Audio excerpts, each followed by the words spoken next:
really prove to the rest of the world that they do have a nuclear weapon? How do you know? How do they prove it? Well, so I think we can definitely say that they are causing explosions that are violent to your device. That's for sure. We've definitely had several tests now where we've detected not only the seismic but the radionuclide data. But what we're not 100% sure about is whether it is a compact weapon that could fit on the tip of a missile. But like Bruce said, I don't think that we should wait and twiddle our thumbs. I think we should prepare ourselves for a time when they are able to do this now. KDO, sanctions have been placed on North Korea over the years. Sanctions upon sanctions. There are now calls for more. Is that the right approach? Sanction is an important measure and it could be effectively used, but the sanctions on North Korea is not working mainly because of China. In Pyongyang, there was a Pyongyang Expo very recently, and then there were some, observers from Japan and Europe, and then they took the photos of these goods. These are all sanction items that all come from China.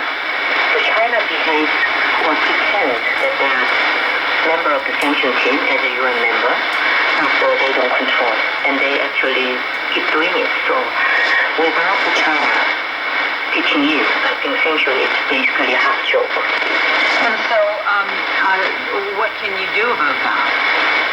Well, China is trying to be a great nation by 2050, and they try to be a diplomatic leader, and they try to be side by side with the United States as G2, although they refuse the idea.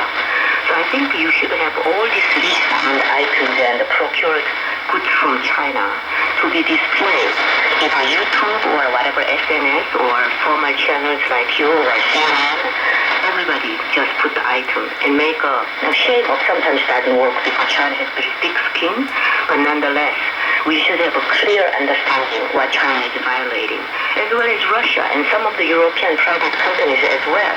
We need a really serious investigative team to go through this thorough check and then to put out the list and ask the world and the global community to see the reality.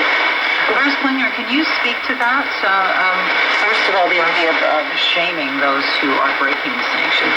Right. Well, actually, to go a little bit into the sanctions, when people hear sanctions, they think trade sanctions, and because the U.S. doesn't trade with North Korea, they feel that there's nothing to be done. And it's only recently that we've really begun implementing serious, what's called targeted financial measures.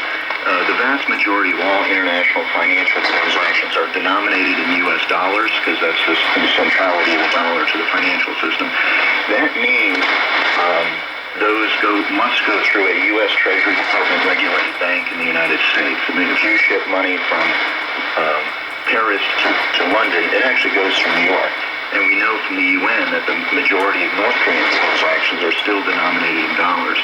So that gives the U.S. actually tremendous leverage to freeze and seize assets in the U.S. that are being used by North Korea, impose a $9 billion fine on a French bank for money laundering for Iran, and also precluding them from access to the U.S. financial system, which is kind of a kiss of death for a financial institution. So it was used effectively during the Bush administration until after just a short period of time we rescinded the action and returned the money to North Korea. So people often have a mischaracterization of what sanctions are. And then, of course, the diplomacy, the decades-long efforts of 8 international agreements to denuclearize also failed in getting them to give up the weapons. But in the meantime, the targeted financial measures, they're serving other objectives of enforcing U.S. law and UN resolutions, imposing penalty on those that violate those laws and resolutions, putting in place measures to make it more difficult for North Korea to import and export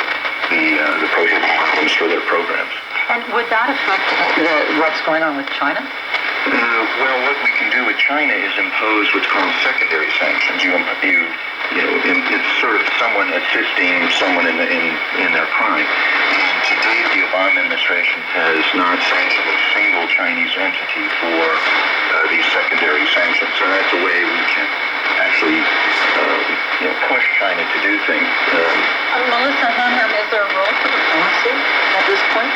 Well, I think the window for diplomacy is much smaller than it was